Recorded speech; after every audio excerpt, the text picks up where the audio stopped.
నా ప్రియ క్రైస్తవ సహోదరులందరికీ ప్రభు పేరిట శుభాలను తెలియపరుస్తూ, గత తూర్పు దేశపు జ్ఞానులు ఎవరు, ఎక్కడి వారు, వారి ఆది మూల పురుషుడు ఎవరు అనేటువంటి విషయంపై, ఏ దేశాన్ని తూర్పు దేశం అనాలి, ఏ దేశాన్ని దేవుడు ప్రధానంగా తూర్పు దేశముగా దానిని వెలుగులోకి తీసుకొచ్చారు అనే విషయాన్ని ఒక భాగంగాను, తర్వాత వాస్తవానికి జ్ఞానులంటే ఎవరిని మన జ్ఞానులు అనాలి అనేటువంటి రెండో భాగంగాను, తర్వాత తూర్పు దేశుడు బయలుదేరినటువంటి జ్ఞానులు ఎంతమంది, ఎక్కడి వారు, వారి యొక్క సమూహమా లేక ముగ్గురా నలుగురు అనే విషయాన్ని తెలియపరచడం జరిగింది. చాలామంది సహోదరులు కామెంట్స్ రూపంలో కూడా వారి యొక్క వాస్తవాలను తెలియపరుస్తూ వచ్చారు. గత ప్రసంగంలో మీకా గ్రంథం అనేటువంటి మాటకు బదులు మలాకి అని ఒక 2 పర్యాయములు చెప్పడం జరిగింది. దాన్ని మీరు వాక్య రెఫరెన్స్ చూసి సరి చేసుకున్నారని నేను భావిస్తూ నేను సంతోషిస్తూ ఉన్నాను. వాస్తవానికి నా నోటంట మలాకి అనే మాట రావటం జరిగింది. వాస్తవానికి అది మీకా గ్రంథంలో మాట. యోధా ఎఫ్రాతా, ఇశ్రాయేలు దేశంలో లేక ఇశ్రాయేల్ యొక్క ప్రాంతంలో నువ్వు స్వల్ప గ్రామమైన నా జనులైన ప్రజలను ఏలుటకు నీలో నుండే రక్షకుడు వస్తాడనే మాట అది మీకా గ్రంథంలో మాటే. దానికి ఒక బ్రదర్ చక్కగా తెలియపరిచి, అయ్యా మీరు మలాకి అనే మాట వాడారు, అది మీకా గ్రంథం కదా అన్నారు. ఆ బ్రదర్ కూడా నా ప్రత్యేక వందనాలు తెలియపరుస్తున్నాను. మంచిది. ఏది ఏమైనప్పటికీ యేసు ప్రభు వారి యొద్దకు వచ్చినటువంటి జ్ఞానులు 3 కాదనియు 4 కాదనియు యెషయా గ్రంథం 60 అధ్యాయం 6వ వచనం ప్రకారం సమూహము అనే విషయాన్ని తెలియపరిచాం. వారు వచ్చింది మోయాబు దేశము నుండి, మోయాబు నుండి వచ్చిన మనుషులనియు, తెచ్చిన బంగారం అయితే గనుక వాస్తవానికి అది షేబా బంగారం, ఆ రోజుల్లో చాలా నాణ్యత గలది అనే విషయాన్ని తెలియపరిచి, ఇందుకు కొండ గుర్తుగా సులేమాను యొద్దకు షేబా దేశపు రాణి కానుకలు పట్టుకొచ్చింది. అలాంటి సందర్భమే యేసు ప్రభు వారి యొక్క పుట్టుకలో కూడా జరిగింది అనే విషయం తెలియపరుస్తూ, సులేమాను ఎంతటి జ్ఞానవంతుడో, ఆ జ్ఞానం కలిగినటువంటి సులేమాన్ యొద్దకు ఎంత కానుకలు అయితే అబ్బడ్డాయో దానికంటే ఎక్కువగానే మరి బాలుడుగా ఉన్న యేసు ప్రభు యొద్దకు తూర్పు దేశపు జ్ఞానులు వచ్చారని ఈ 2 విషయాలు కూడా మీకు తెలియపరుస్తూ రావటం జరిగింది. ఈ దినము మరొక భాగాన్ని మీతో నేను పంచుకోవాలనుకుంటున్నాను. మరలా చెప్తున్నాను, యేసు ప్రభు వారి యొద్దకు వచ్చినటువంటి వారు చాలామంది అనుకున్నట్టు ఈ లోక సంబంధమైన జ్ఞానులైతే కాదు, నక్షత్ర సూచకులు కాదు, మాసచర్య చెప్పువారు కాదు, ఖగోళ శాస్త్రాన్ని ఎరిగినటువంటి వారు అంతకన్నా కూడా కాదు. అందుకు పౌలు భక్తుడి ద్వారా మనకు తెలుసుకున్న విషయం ఏంటంటే, జ్ఞాని ఏమాయను, శాస్త్రి ఏమాయను, ఈ లోకపు తర్కవాదులు ఏమాయను అని చెప్పేసి వ్రాయబడినది. తర్వాత ఈ లోకంలో ఎవడైనా తాను జ్ఞాని అగునట్లు వాడు వెర్రివాడు కావాలననియు, తర్వాత తమ మట్టుకు తాము జ్ఞానులమని చెప్పుకొనొచ్చు వారు కేవలం బుద్ధిహీనులైరి అని రోమాపత్రిక 1వ అధ్యాయంలో కూడా వ్రాయబడింది. ఎవరైతే ఈ లోకములో తాను జ్ఞానినని అతిశయిస్తాడో అటివాడు వెర్రివాడు కావాలని చెప్పి బైబిల్లో దేవుని వాక్యంలో వ్రాయబడినది. కాబట్టి ఈ యొక్క సందర్భంలో యేసుక్రీస్తు ప్రభు యొద్దకు వచ్చినటువంటి ఆ తూర్పు దేశపు జ్ఞానులు ఎవరు అనేటువంటి విషయాన్ని నేను మీకు తెలియపరచడానికి నేను ఇష్టపడుతూ, పౌలు కొరింథీయులకు రాసినటువంటి తన తొలి పత్రిక 2వ అధ్యాయాన్ని ఈ మాట నేను తెలియపరిచి నేను ముందుకు వెళుతున్నాను. అదేమనగా, దేవుడు తనను ప్రేమించు వారికి దేవుడు ఏమేమి సిద్ధపరచునో అవి కంటికి కనబడలేదు, చెవికి వినబడలేదు, హృదయమునకు గోచరము కాలేదు అని వ్రాయబడి ఉన్నది. మనకైతే అనే మాటకు అర్థం ఏంటంటే దేవుణ్ణి కలిగిన వారు అని అర్థం. మనకైతే దేవుడు వాటిని తన ఆత్మ మూలముగా బయలుపరచి ఉన్నాడు. ఆ ఆత్మ అన్నిటినీ అనగా దేవుని మర్మములను కూడా అంటే దేవుణ్ణి ప్రేమించే వారికి, దేవుని చిత్తములో నడుచుకునే వారికి, దేవుని ఆజ్ఞలను గైకొన్న వారికి, దేవుని ఆత్మ మీద ఆధారపడు వారికట దేవుడు వాటిని బయలుపరచును.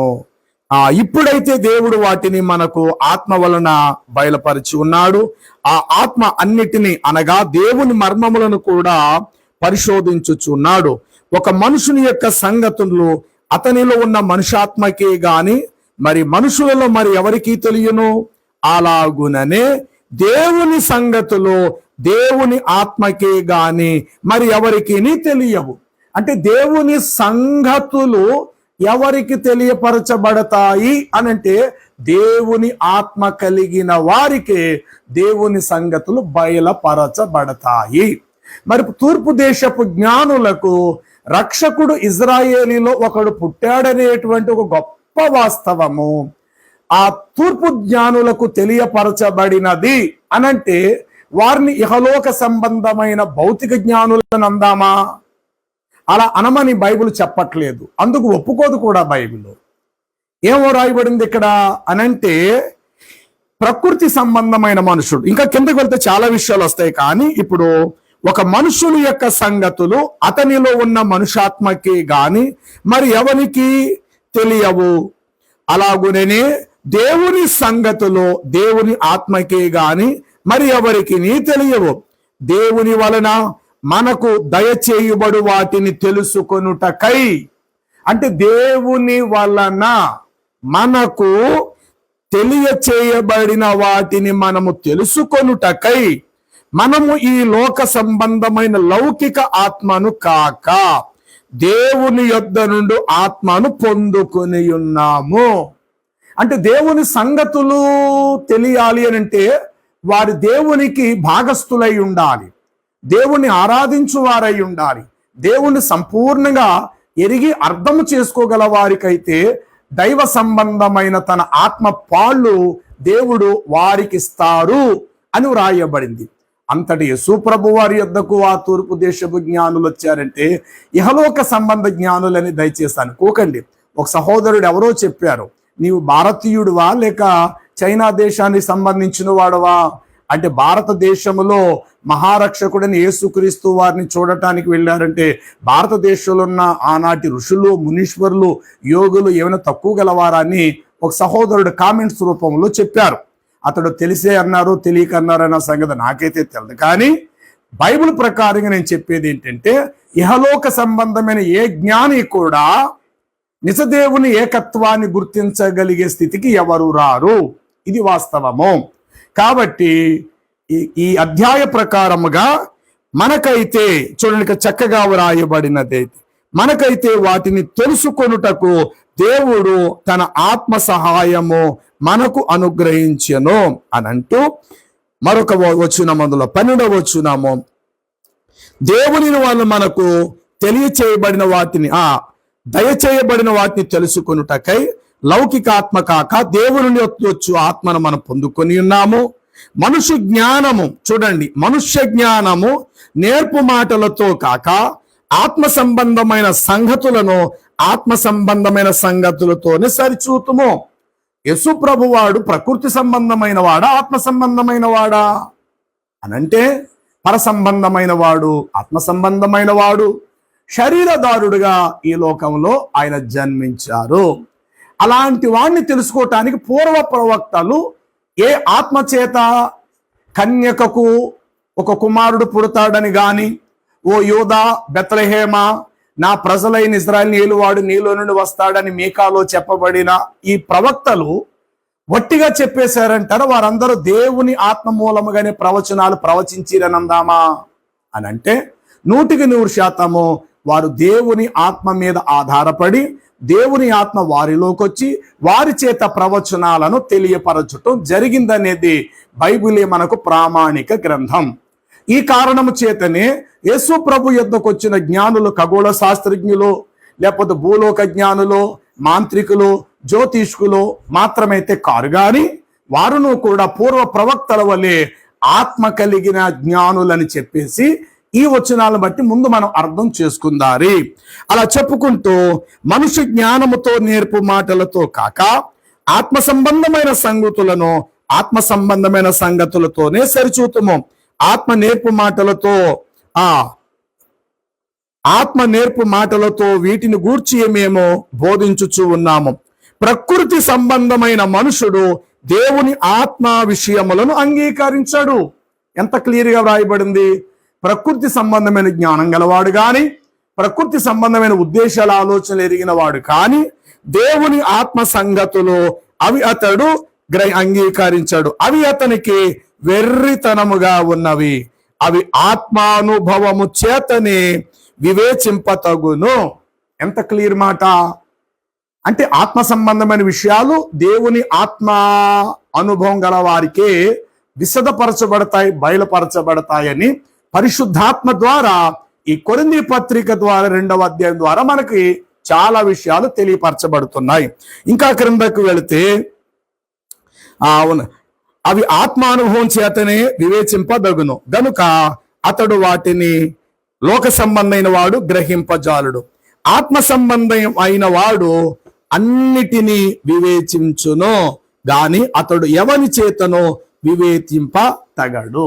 చూసారా ప్రియులారా, ఈ కారణము చేతనే పదే పదే చెప్తున్నాను, దయచేసి వారిని ఖగోళ శాస్త్రజ్ఞులో, నక్షత్ర సూచికలో, మాసచర్య చెప్పువారు అని దయచేసి అనవద్దు.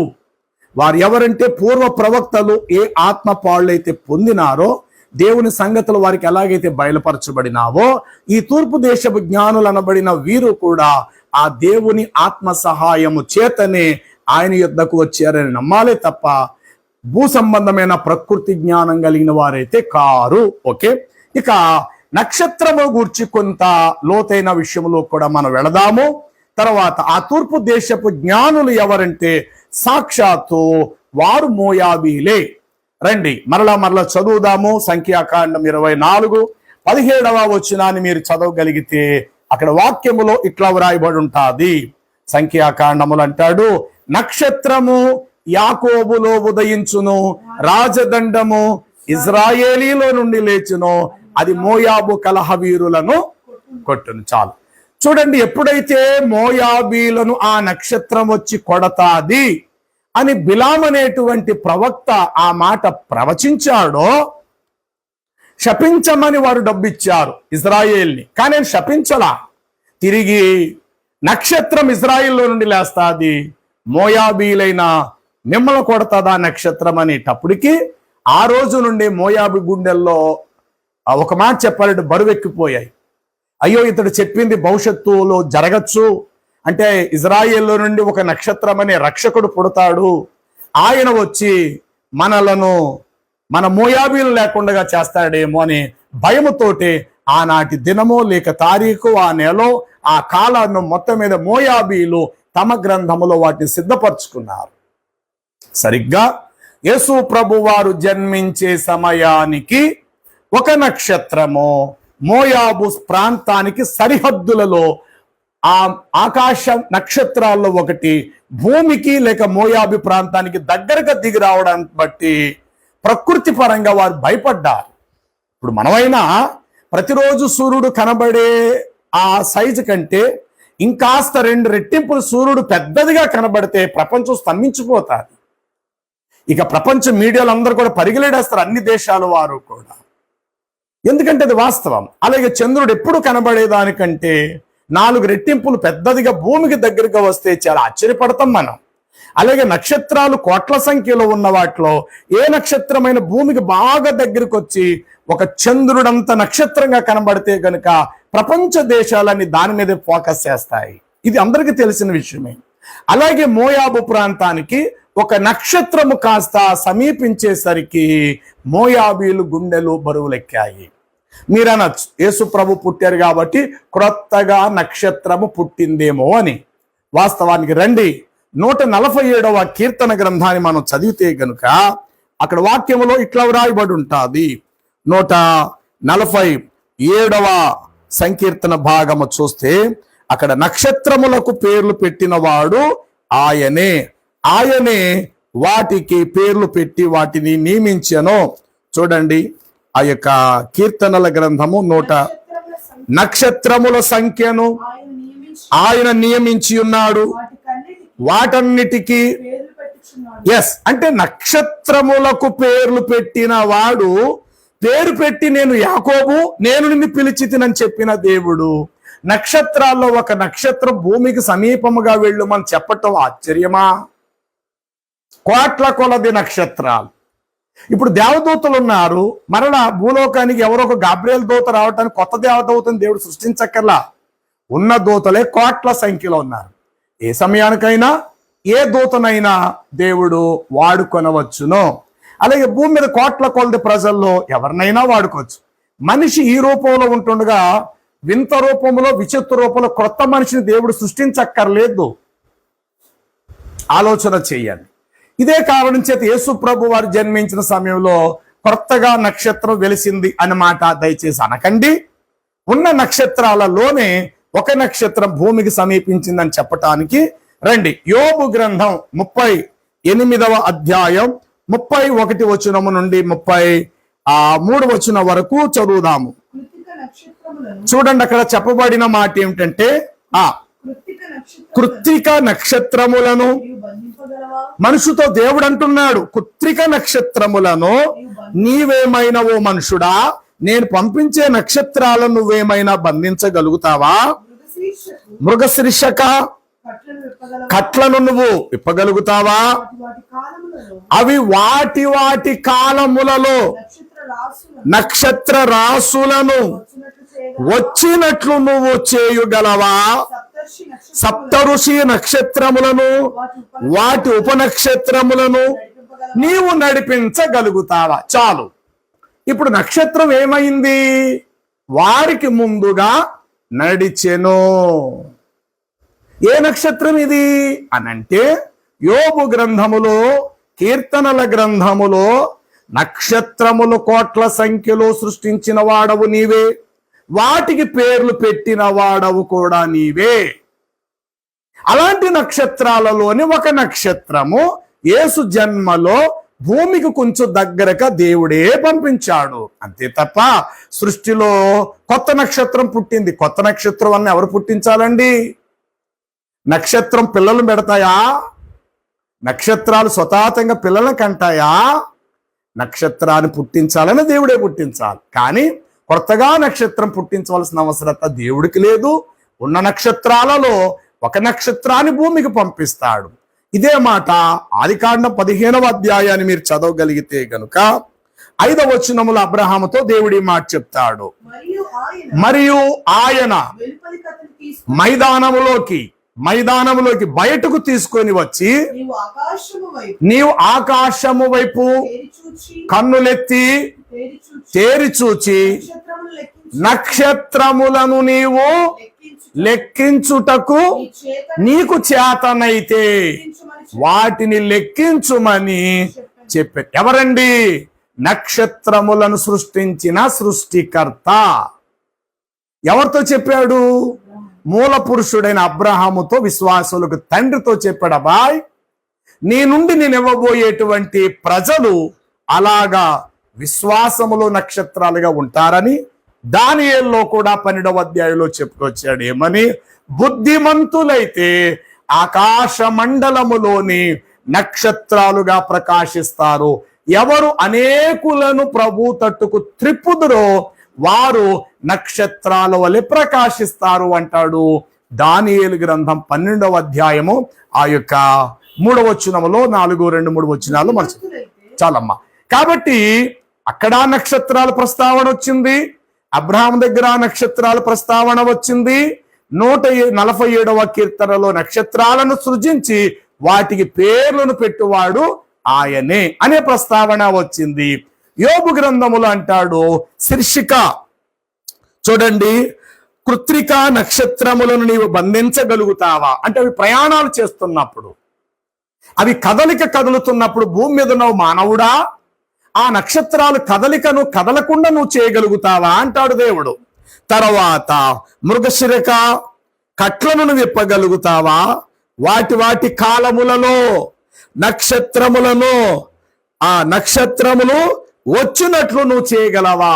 కొన్ని భూమికి సమీపం, కొంచెం సుదూరం, మరలా కొన్ని నక్షత్రాల సమీపం, మరి కొన్ని సుదూరాలు.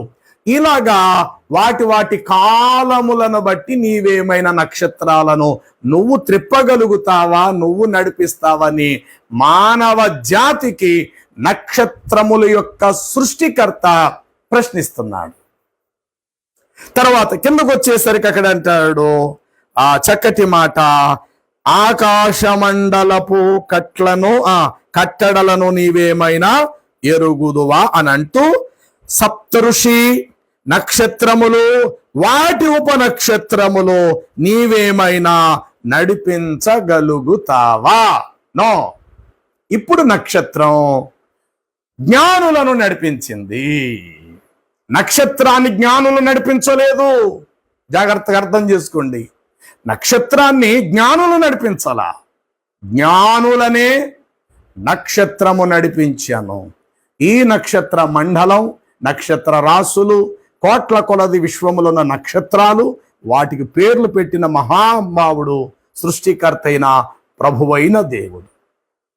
అయితే ప్రియులారా, ఇప్పుడు తూర్పు దేశపు జ్ఞానులను ఆ నక్షత్రము ముందుకు నడిపిస్తూ యేసు ప్రభువారు ఉన్న ఇంటి లోపలకు జ్ఞానులు వెళ్ళి కానుకలు అర్పించరు. ఏనాడైతే బిలాము నక్షత్రము మోయాబీలను కొట్టును అన్నాడో, ఆనాటి నుండి మోయాబీలు వేల కళ్ళతో ఆ నక్షత్రానికి సంబంధించిన రక్షకుడు కొరకు 1000 కళ్ళతో ఎదురు చూస్తున్నారు. సరిగ్గా యేసు ప్రభువారు జన్మలో నక్షత్రం ఒకటి భూమికి దగ్గరకు వచ్చేసరికి మోయాబీలు కాస్త భయపడ్డారు. మిగతా నక్షత్రాలు చాలా దూరంలో ఉన్నాయి. ఒక నక్షత్రం మోయాబు భూమికి వారి దేశపు సరిహద్దుకు దిగి వచ్చింది. అప్పుడు కలవరపడి ఏదో జరగబోతుంది, ఏంటి నక్షత్రం ఏంటి వింత అన్నప్పుడు వారి పూర్వీకుల నోటి నుండి వస్తున్న మాట ఏంటంటే, బిలాం అనే ప్రవక్త మోషే కాలములో, అంటే అప్పటికి 1500 సంవత్సరాల క్రితం మోయాబు రాజును గురించి చెప్పాడు. నక్షత్రము మోయాబును కొట్టును. ఆ మాట ఎప్పుడైతే వారు గ్రహించారు, అవునా బహుశా నక్షత్రము ఇదే ఉంటుందా, మోయాబు ప్రాంతం మీదకి దిగి వచ్చి నీ నక్షత్రం మనల్ని కొడతాదా అని, యెరూషలేముకు తూర్పు వైపునున్న తొలి దేశము మోయాబు దేశం. ఈ మాట మీకు బైబుల్ మ్యాప్ లో చూపించాను. పాలస్తీనా మ్యాప్, ఇజ్రాయెల్ 12 గోత్రముల యొక్క మ్యాప్ చూస్తే 12 అనే అంకి మీద బైబుల్ చివరిలో ప్రకటన గ్రంథం తర్వాత బైబుల్ యొక్క పాలస్తీనా మ్యాప్ లో మీకు చూపించా. అక్కడ దిక్సూచు తూర్పు, పడమర, ఉత్తర, దక్షిణాలు ఉంటాయి. 12 అనే సంఖ్య మీద యెరూషలేం అనే పట్టణం ఉంటుంది. అక్కడికి తీసుకెళ్లి ఆ దిక్సూచి మీరు పెట్టగలిగితే తూర్పు తట్టునున్న దేశాల్లో మొట్టమొదటిది మోయాబీ దేశము, అరేబియా దేశం అని ఆ 2 దేశాలు. ఇక భారతదేశం, చైనా ఇవన్నీ లెక్కల్లోకి వస్తాయి తూర్పు వైపు దేశాలు.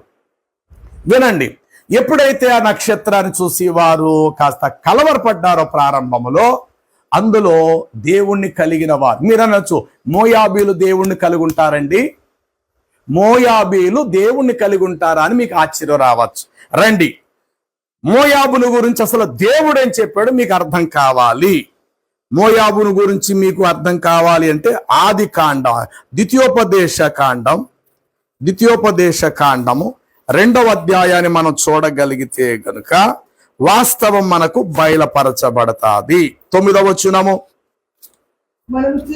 మనము తిరిగి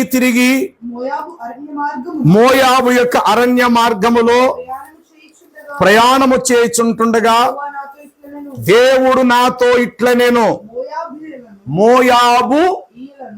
మోయాబీయులను బాధింపవద్దు, వారితో యుద్ధము చేయవద్దు, లోతు సంతానమునకు 6 దేశములను స్వాస్థ్యముగా ఇచ్చి తిని, వారి భూమిలో ఏది కూడా మీకు సొంతముగా ఇవ్వలేదు. చాలండి. ఈ మాటను బట్టి మోయాబును శపించవద్దు, మోయాబీలను బాధించవద్దు, మోయాబీలను శిక్షించవద్దు. అబ్రహాముతో బయలుదేరి వచ్చిన లోతు పెద్ద కుమార్తె యొక్క సంతానబడిన మోయాబీలకు నేను ఎన్ని దేశాలు ఇచ్చానన్నాడు అక్కడైనా? 6 దేశములు ఇచ్చి తిని. జాగ్రత్తగా అర్థం చేసుకోండి. వాక్యము తెలియపోతే సమయం తీసుకొని వాక్యము విశ్లేషణ చేయండి, చదువుకోనండి. ఎక్కడ దేవుడు ఎప్పుడు ఎవరి గురించి ఏం మాట్లాడాడు అనేది. ఇంకొక మాట మీకు చూపించాలి. కీర్తనల గ్రంథము 83:6 కాని చూడండి ఒక్కసారి. కీర్తనల గ్రంథం గుడారవాసులైన ఎదోమీలను, అలాగే అబ్రహామునకు పుట్టిన 2వ భార్య లేకపోతే దాసి సంతానమని ఇష్మాయేలీలకును, చూడండి 3వ లిస్ట్ వచ్చేసారు. మోయాబీలును, హగ్రీయులను,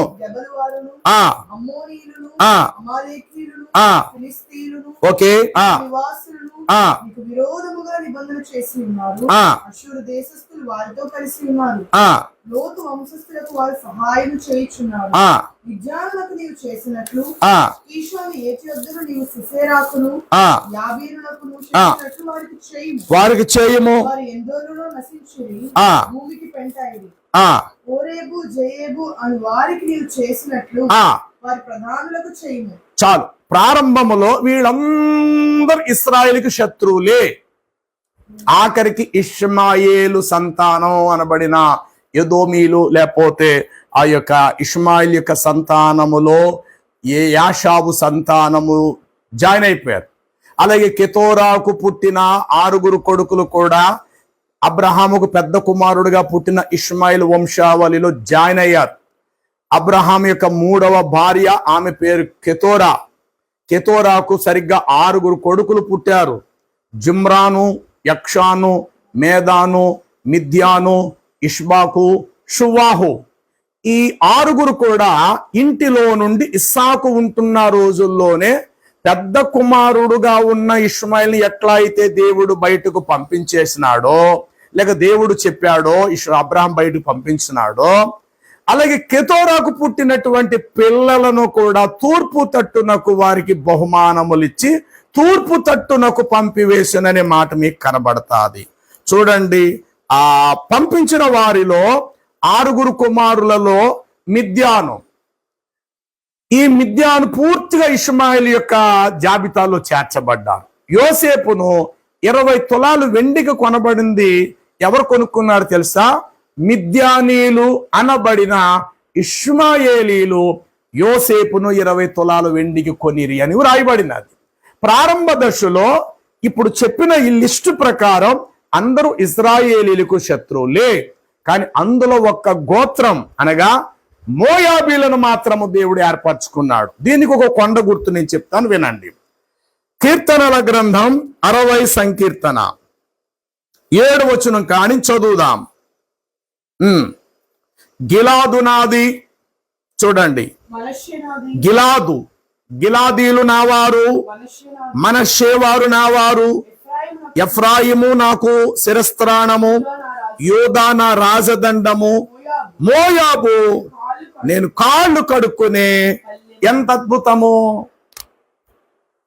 ఎక్కడో సంఖ్యాకాండములో నక్షత్రము మోయాబీలను కొట్టుననేటప్పటికి మోయాబులు గుండెలు బరువెక్కి, ఎవరో రక్షకుడు పుడతాడు, మనం చంపేస్తాడు రా బాబు, ఎందుకంటే బిలాం చెప్పిన మాట చరిత్రలో భవిష్యత్తులో జరుగుతుంది అని ఆనాటి నుండే నక్షత్రానికి గౌరవం ఇవ్వటం, నక్షత్రాన్ని కొలవటం, పూజించటం మోయాబీలకు చరిత్రలో వాడికైపోయింది. సరిగ్గా యేసు ప్రభు వారు పుట్టేసరికి నక్షత్రం మోయాబు సరిహద్దులో ఆకాశంలో నక్షత్రం ఒకటి బాగా క్రిందకు దిగి వచ్చేసరికి మోయాబీలు గుండెలు మరలా బరువెక్కి భయపడ్డారు. అప్పుడు వారి చరిత్రలను తిరగేసి చూడగా నక్షత్రము యాకోబులో ఉదయిస్తాది, అది మోయాబులను కొట్టును అన్నప్పుడు వారు భయపడ్డారు. అంతట్లో యోబు గ్రంథములో మీకు చెప్పినట్లు 38వ అధ్యాయం ప్రకారము నక్షత్రము నువ్వు నడిపించగలుగుతావా? నో, ఏ మనుషుడు నడిపించలా, నక్షత్రము నడిచినది. అంతట జ్ఞానులు నక్షత్రము వెనక తెల ప్రయాణము చేసిరి. ఇది మీకు మత్తయి సువార్త 2వ అధ్యాయం క్లియర్ గా మీకు కనబడుతుంది. ఆ నక్షత్రం వారికి ముందుగా నడుచుచు అనే మాట చూసాం. అయితే ఇక్కడ గిలాదు నాది అన్నాడు దేవుడు. 2 మనష్షే నాది అన్నాడు. ఎఫ్రాయిము నా యొక్క శిరస్త్రాణము అన్నాడు. యూదా నా రాజదండం అన్నాడు. మోయాబు నేను కాళ్ళు కడుక్కునే పళ్ళెం. ఎంత అద్భుతం! యేసు ప్రభు ఒక మనుషుల్ని పరిశీలి ఇంటికి వచ్చినప్పుడు ఆయన అంటాడు, నేను కాళ్ళు కడుక్కొనుటకు నీవు నాకు నీళ్లు ఇయ్యలేదు అన్నాడు. సరిగ్గా అదే సమయానికి ఆ ఊరిలో ఉన్న చెడిన ఒక పాపాత్మురాలైన స్త్రీ వచ్చి యేసు ప్రభు వారి యొక్క కాళ్ళను కన్నీళ్లతో కడిగినది. దీన్ని బట్టి ఏమర్థం అవుతుంది? అక్కడ ఉన్న వారందరిలో కల్లా ఆమెలో అధికమైన పశ్చాత్తాపం, పాపక్షమాపణ చూస్తున్నాం. దేవుని మాటలు చాలా అర్థవంతమైనవి, చాలా జాగ్రత్తగా అర్థం చేసుకోవాలి ప్రియులారా. కాబట్టి మోయాబు చివరికి ఏమవుతుంది నాకు తెలుసా? నేను కాళ్ళు కడుక్కునే ఒక పళ్ళెము రూపానికి మారుతుంది, ఒక స్థాయికి చేరుకుంటుంది. ప్రతిరోజు నేను కాళ్ళు కడుక్కుని ఒక పళ్ళెముగా నేను దాన్ని మార్చుకుంటాను అన్నాడు దేవుడు. సరిగ్గానే అదే మోయాబు జాతిలో నుండి రూతును దేవుడు కాళ్ళు కడుక్కునే పళ్ళెముగా మార్చుకున్నాడు. ఎంత అద్భుతం! నేను ఆల్రెడీ కాళ్ళు కడుక్కునే పళ్ళెమన్నాడు 60 కీర్తన గ్రంథములో 7వ వచనములో. ఆల్రెడీ రూతును ఒక పాత్రగా దేవుడు వాడుకొని మోయాబురాలైన రూతమ్మను తన అత్తగారైన నయోమి ద్వారా యోదయ బెత్లెహేమునకు తీసుకురావటం జరిగింది. సరిగ్గా ఆనాడు మోయాబీయులు యేసును చూడటానికి జెరూషలేం, యోదయ, బెత్లెహేం, గలిలియా, నజరేతు ప్రాంతానికి అదే మోయాబీయులు తర్వాత కాలంలో వచ్చిరి. ఆ మోయాబీయులు జ్ఞానులు రాకక ముందే రూతమ్మను దేవుడు ముందుగా యెరూషలేమునకు తీసుకొచ్చాడు. బోయాజు చేత మీకు వివాహమైనది.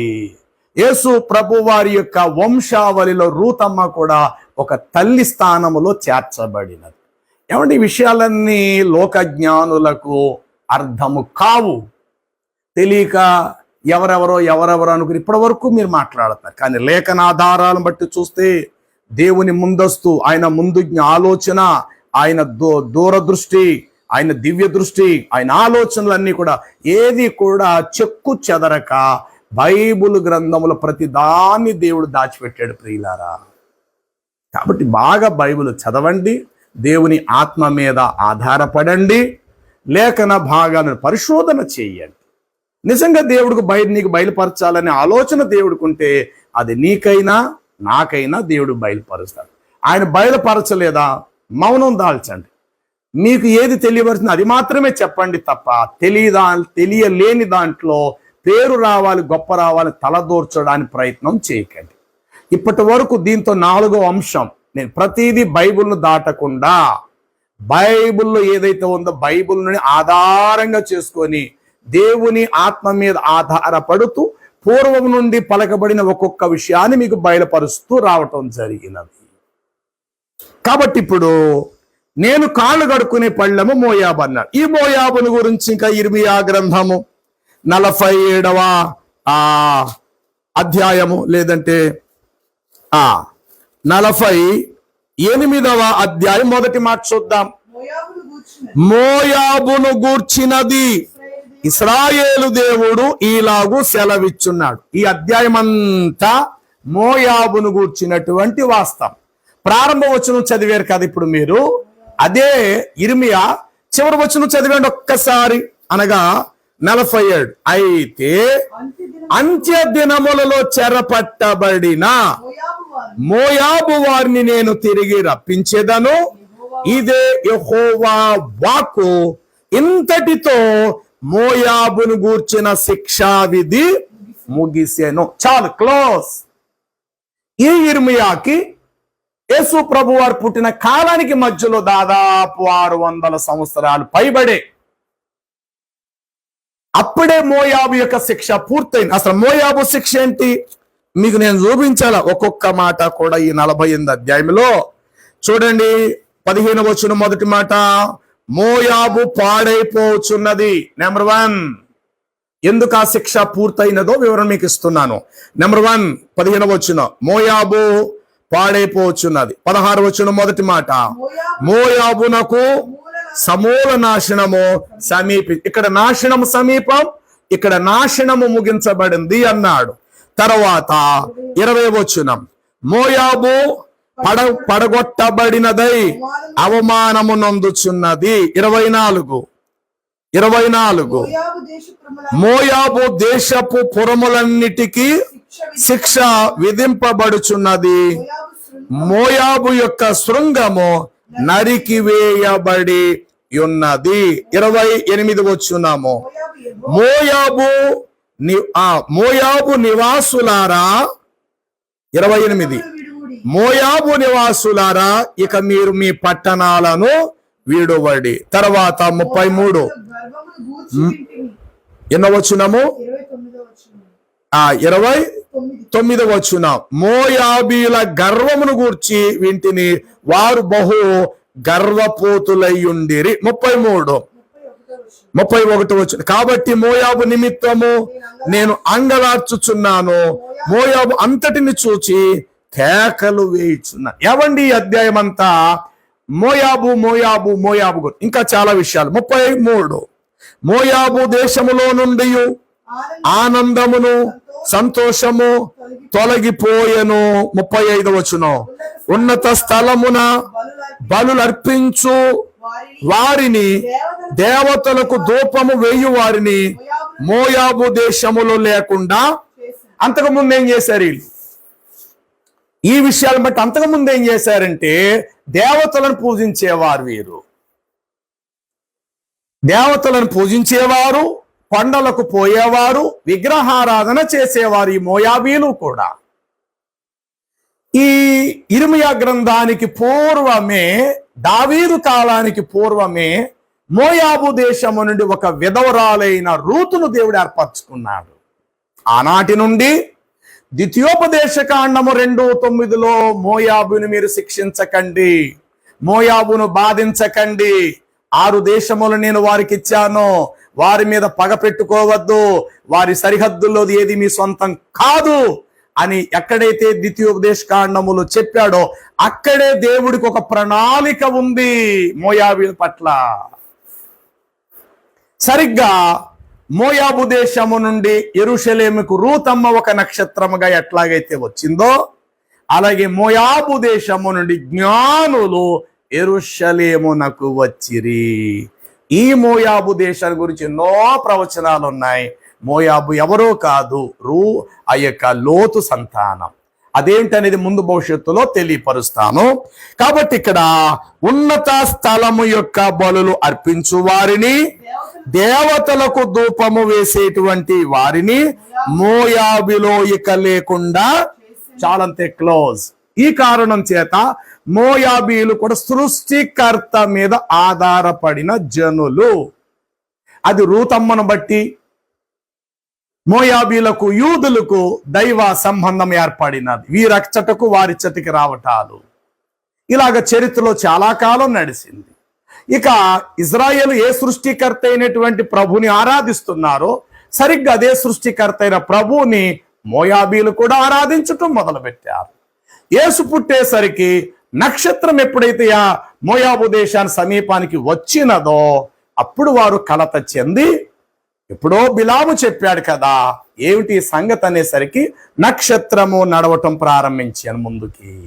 అప్పుడు మోయాబీలు ఏం చేశారంటే, ఆ రక్షకుడు మనలను శిక్షింపకుండునట్లు మనమే నక్షత్రానికి సాగిల పడదాము, ఆ నక్షత్రం అనే రక్షకుడును మనం స్తుతిద్దామని చెప్పి బంగారం, బోళం, సాంబ్రాణి ఇవన్నీ పట్టుకెళ్ళేటప్పుడు మేము వస్తాం ఆ రక్షకుడిని చూడడానికి, మేము వస్తామని చెప్పి ఒంటెల సమూహముతో యెషయా 60:6 ప్రకారము ఆ యొక్క మోయాబీలు ఒంటెల మీద సమూహముతో యెరూషలేముకు వచ్చి యెహోవాకు స్తోత్రములు చేసిరి. ఈ కారణము చేత యేసు ప్రభు యొద్దకు వచ్చిన జ్ఞానులు భారతదేశస్తులో, చైనా దేశస్తులో, ఆఫ్ఘనిస్తానులో, అరబ్బులో, లేకపోతే ఖగోళ శాస్త్రజ్ఞులు, జ్యోతిష్ శాస్త్రాన్ని ఎరిగిన వారు, కాలజ్ఞానులు, దయచేసి ఇన్ని మాటలు వాడబాకండి. ప్రశ్న బైబిల్లో దొరుకుద్ది, దానికి సమాధానం కూడా బైబిల్లోనే దొరుకుద్ది. కాబట్టి ఇప్పుడు వచ్చినటువంటి మోయాబీలు యేసు ప్రభు నక్షత్రం అనే ఆనవాళ్ళను బట్టి ప్రభు యొద్దకు రావటం జరిగింది. ఈ కారణం చేత 100% కాదు, 200% ఆ జ్ఞానులు అనబడిన వారు ఎవరో కాదు సుమా, రూతు యొక్క వంశస్థులైన, లోతు యొక్క వంశస్థులు పెద్ద కుమార్తె సంతానం అనబడిన మోయాబీలే. అందుకే అన్నాడు, మోయాబీలను శిక్షించకండి, వారు మీ తోటి సోదరులు, వారి దేశములు ఏది మీరు దోచుకోవద్దు, వారికి నేను 6 దేశాలు నేను ఇచ్చాను, వారిని శపించవద్దు అని క్లియర్గా దేవుడు చెప్పాడు. కాబట్టి నా ప్రియ మిత్రమా, సహోదరి సహోదరులారా, ఈ క్రిస్మస్ సందర్భముగా మీకు ఏదో తోచిన ప్రసంగాలు చేసేయటం కాక కాస్త లోతుగా సంఘాలకు అందించడానికి ప్రయత్నము చేయండి. కాబట్టి ఇక్కడ చివరిగా ఈ 48 ఇర్మియా గ్రంథము చివరి మాటలో, అయితే అంత్య దినములు యందు చెరపట్టబడిన మోయాబు వారిని నేను తిరిగి రప్పిస్తాను, బంధకాల నుండి విడిపిస్తాను వారిని, ఇదే యెహోవా వాక్కు, ఇంతటితో మోయాబును గూర్చిన శిక్షా విధి ముగిసెను. ఈ ఇర్మియా గ్రంథములు ఈ మాట చెప్పిన 600 సంవత్సరాల తర్వాత యేసు ప్రభు వారు జన్మించడం జరిగింది. దాదాపు 600 లేక 650 లేదా 700 అనుకోండి. ఆ చరిత్ర కూడా చూద్దాం ప్రభు చిత్తం అయితే. ఇర్మియాకి యేసు ప్రభు వారికి కాలం ఎంత మధ్యలో అనేది. సరే, ఏదైనప్పటికీ కొన్ని సంవత్సరాల తర్వాత నక్షత్రం వారికి ప్రకాశంగా కనబడటం, మోయాబీలు బయలుదేరటం అనేది జరిగింది. ఎప్పుడైతే నక్షత్రము మోయాబీలు కొట్టును అని అన్నారో, ఆనాటి నుండే సరిగ్గా నక్షత్రాన్ని పూజించటం వాడికిలోకి వచ్చేసింది. అందుకే చూడండి, ఈరోజు మొన్నట ప్రసంగంలో కూడా చెప్పాను, ప్రపంచ దేశాల యొక్క జాతీయ జెండాలపై ఎక్కువ శాతం నక్షత్రాలే ఉంటాయి. ప్రధానంగా ఇజ్రాయేలు దేశం బ్లూ కలర్, వైట్ కలర్ వారి యొక్క దేశపు జాతీయ జెండా రంగు. దాని మీద దావీదు నక్షత్రము అంటారు. అసలు ఈ నక్షత్రం అనే మాట వాడికలోకి ఎప్పుడు వచ్చిందంటే సంఖ్యాకాండం నుండే ప్రారంభమైంది. నక్షత్రాన్ని పూజించటం అనేటువంటిది చూడండి, 2వ దినవృత్తాంతముల గ్రంథం 33వ అధ్యాయాన్ని మీరు చదవగలిగితే, అక్కడ మనష్షే అనేటువంటి రాజు యెహోవా మందిరపు 2వ ఆవరణములలోను అతడు ఆకాశ నక్షత్ర సమూహమును బలిపీఠమును కట్టించెను. చాలు.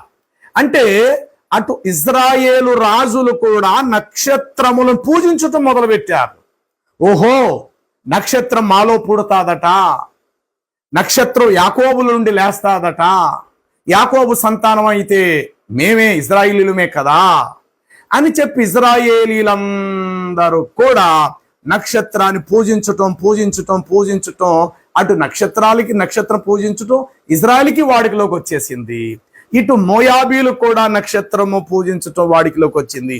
ఈ దేశాల యొక్క అభివృద్ధిని చూసి మోయాబు దేశం ప్రక్కనే ఉన్న మొహమ్మద్ పుట్టిన సౌదీ అరేబియా వాసులు కూడా నక్షత్రం పూజించటం తద్వారా వెలుగులోకి వచ్చింది. మీరు ఎప్పుడైనా ముస్లింలను ప్రశ్నించండి, బ్రదర్, మీరు నెలపడుపు మధ్యలో నక్షత్రం, అసలు ఎందుకు మీరు వీటిని ఆరాధిస్తా, లేకపోతే మీ మసీదుల మీద పెడతారంటే ఒకే మాట చెప్తారయ్యా, నెలపడుపు నుండి నెలపడుపు మాకు లెక్క, రంజాన్ మాసం యొక్క ప్రారంభం ముగింపునకు మేము నెలపడుపును లెక్కలు చూసుకొని ఎప్పుడు మేము రోజా ఉండాలనేది మాకు ఆనవాయితీ అని అంటారు. అంతవరకు బాగుంది. మరి నక్షత్రం మీకెందుకు? నక్షత్రము మీకెందుకు? మీకు నెలపొడిపి అవసరం అన్నప్పుడు నక్షత్రం కూడా కావాల్సి వచ్చిందా? ముస్లిం సహోదరులారా, చాలా మంది ఇళ్ల మీద ఘనత కొరకు మేము ముస్లింలను చెప్పుకోవడానికో స్టార్ నక్షత్రాన్ని వేసుకుంటారు. అలాగుననే దేశపు జెండాల మీద కూడా ఉంటాయి. కొంతమంది వస్త్రాల మీద కూడా నక్షత్రాలను వేసుకోవడానికి ఇష్టపడతారు. ఆఖరి రోడ్డు మీద వేసే ముగ్గులలో కూడా మన భారత హిందువులు కూడా నక్షత్రాలను వేస్తారు. ఈ నక్షత్రాన్ని పూజించటమే తెలియకుండానే క్రీస్తును గౌరవించటం జరుగుతుంది. ఇది వాస్తవానికి క్రీస్తుకు 2 చేతులెత్తి నమస్కరించకపోయినా క్రీస్తు జన్మలో మోయాబీలను నడిపించిన నక్షత్రానికే ఈరోజు ప్రపంచము తల వంచిందని చెప్పచ్చు. అందుకే రాజులు సహితము నీ ఉదయ కాంతికి వచ్చేదరంటే నక్షత్రాన్ని కొలుస్తారనే అర్థం. రాజులు అంటే ప్రతి దేశపు రాజులు సహితం నీ కాంతి యొద్దకు వచ్చేదరు అని అంటే నక్షత్రం కాంతి గలదే. అందుకే ఈరోజు ప్రపంచములో వందలాది దేశాలలో అధిక శాతము నక్షత్రాన్ని తమ జాతీయ జెండాల మీద గుర్తుగా పెట్టుకుంటారు. తెలియకుండగానే క్రీస్తుకు ఈ దేశాలన్నీ సొంతమవుతున్నాయని నక్షత్రం ఆ దేశంలో ఉండటాన్ని బట్టి మనకు అర్థమవుతుంది. అది ఇస్లాం దేశాలైనా, కొన్ని నాస్తిక దేశాలైనా, కొన్ని అన్యాచారాల దేశాలైనా, కొన్ని క్రైస్తవ దేశాలైనా, అనేక దేశాల జాతీయ జెండాలపై నక్షత్రములు ఉండుటాను బట్టి తెలియకయే యేసే రక్షకుడని ప్రపంచ దేశం ఆ నక్షత్రములను బట్టి ఒప్పుకుంటుందనేది ఇప్పుడు నేను అందించిన లేఖనాల ప్రకారం మీరు గ్రహించాలి. నిజానికి యేసును గుర్తించకపోవచ్చు, యేసుకు సంబంధించిన ఆనవాళ్ళను ఆరాధిస్తున్నారనేది మాత్రం వాస్తవమే. కాబట్టి సహోదరులారా, ఆనాటి నుండి ఈనాటి వరకు కూడా మరి నక్షత్రాన్ని పూజించటం అనేటువంటిది చరిత్రలో వాడికలోకి వచ్చేసేసింది. మరలా మొదటి నుంచి చెప్తున్నా, యేసు ప్రభు యొద్దకు వచ్చిన జ్ఞానులు లోక జ్ఞానులు, కాలజ్ఞానులు కాదు, కానీ వారెవరు అనంటే సాక్షాత్తు వారు మోయాబీలే. రూతు ఏ మోయాబీలకు జన్మించిందో ఆ మోయాబీలే యేసు యొద్దకు వచ్చిన తూర్పు దేశపు జ్ఞానులు. తర్వాత లోతుకు ప్రథమ సంతానముగా ఉన్న మోయాబీ.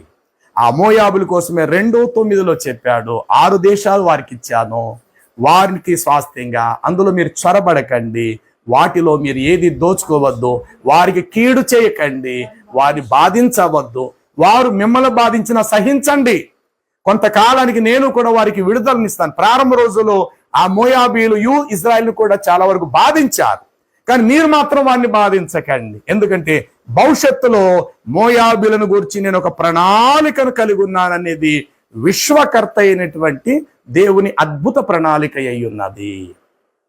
కాబట్టి సహోదరులారా, ఇద్దన కాలం మీకు అందించిన లేఖన భాగము, నక్షత్రము యాకోబులో ఉదయించును, మోయాబీలను కొట్టును. నక్షత్రం అంటే మీరు అనుకున్న నక్షత్రమే కాదు, కానీ నక్షత్రానికి సంబంధించినటువంటి రక్షకుడు. ఇదే నక్షత్రం కోసం మన భారతదేశంలో ఏమనుకుంటాం తెలుసా?